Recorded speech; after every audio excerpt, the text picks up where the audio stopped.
Pozdravljeni v podkastu Od genov do zvezd. Moje ime je Sašo Dolinc in pripovedoval vam bom zanimive zgodbe iz sveta znanosti.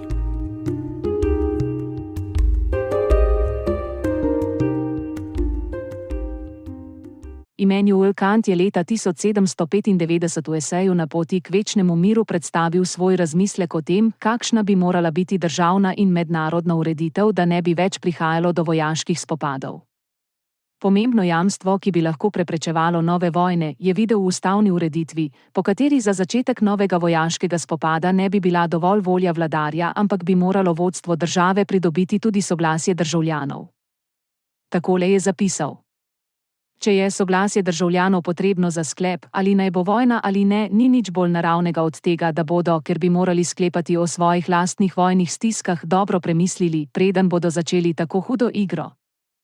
V državni ureditvi, kjer podložnik ni državljan, pa je to najbolj samoumevna stvar na svetu, saj poglavar ni državljan, temveč lastnik države, ki ne bo pri svojih gostijah, lovih, počitniških gradovih, dvornih zabavah in podobnem zaradi vojne prav nič prikrajšan in jo bo torej sklenil iz nepomembnih vzrokov kot kakšno zabavno igro.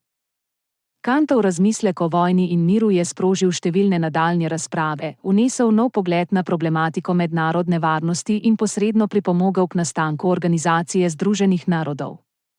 Žal pa v duhu navdušenja nad razsvetljenstvom ni dovolj upošteval dejstva, da državljani ne delujemo nujno kot razumna bitja, tudi ko nas pri odločanju nič ne ovira.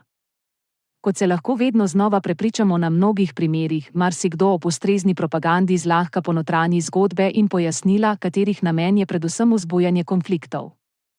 Zelo pomemben dodatni pogoj, ki ga mora demokratična država izpolnjevati, da je večinsko javno mnenje ne potisne v nesmiselno vojno, je zato tudi odprt, svoboden in od vladajoče sfere neodvisen javni medijski prostor, za katerega praviloma skrbijo kakovostni mediji z dobrimi novinarji in intelektualci, ki se upajo javno oglašati ter izrekati o pomembnih družbenih vprašanjih. Vendar svoboden medijski prostor nikakor ne pomeni preprosto to, da v njem ni klasične cenzure, pri kateri so novinarji in drugi pisci zaradi svojih zapisov preganjani, publikacije pa prepovedane oziroma onemogočene.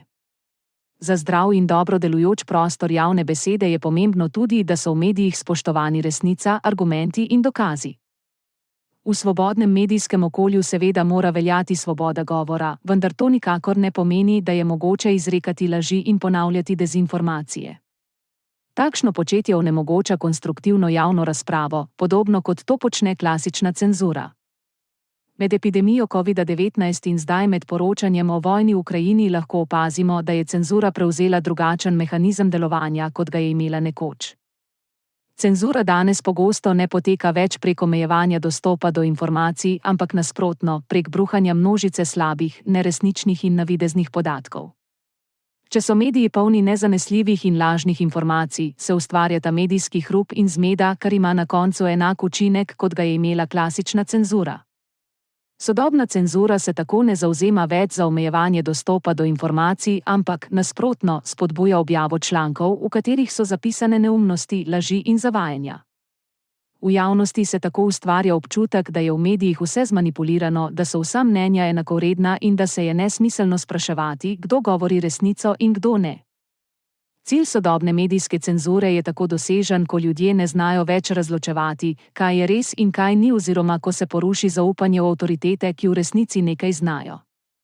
Dodatni problem je, da objavljanje prav vsega, za kar se zdi, da bo morda povečalo branost medija, tudi če gre za očitne dezinformacije in laži, na prvi pogled sploh ni videti kot cenzura. Izvajalci sodobne cenzure informacij namreč ne prikrivajo, ampak z objavljanjem lažnih, navideznih in nepreverjenih besedil ustvarjajo zmedo in onemogočajo konstruktivno javno debato. Vse to se dogaja ob nenehnem zagovarjanju svobode izražanja kot ene najvišjih vrednot. Upam, da se bomo tudi pri nas začeli zavedati resnosti in nevarnosti sodobne medijske cenzure. Nova oblika cenzure, pri kateri uredniki ne verjamejo več v resnico, lahko z onesnaževanjem medijskega prostora enako učinkovito vzpodbuja konflikte in povzroča škodo družbi, kot je to počela klasična cenzura ter z njo povezano prikrivanje resnice ter širjenje propagande. V reviji Scientific American so že daljnega leta 1853 objavili sestavek z naslovom Resnica v novinarstvu, ki je tudi po skoraj 170 letih še vedno zelo aktualen. Takole je zapisal avtor komentarja. Vpliv časopisnega tiska je danes res zelo velik, bodisi v dobrem, bodisi v zlu. Širjenje napačnih izjav in zmotnih mnenj pod vplivom in z orodjem tiska ne more biti drugačno kot plodno za zlo. Najbolj nesmiselni in nevarni pogledi na katerokoli temo bodo našli vernike. Ni mogoče določiti meje naivnosti človeka ali zla, ki ga je mogoče pričakovati zaradi širjenja laži in zmot. Vsak urednik mora biti zato izredno previden pri tem, kar objavi, kajti zlo, ki ga delajo ljudje, zlasti zaradi vpliva tiska, ni omejeno le na naš dan in našo generacijo.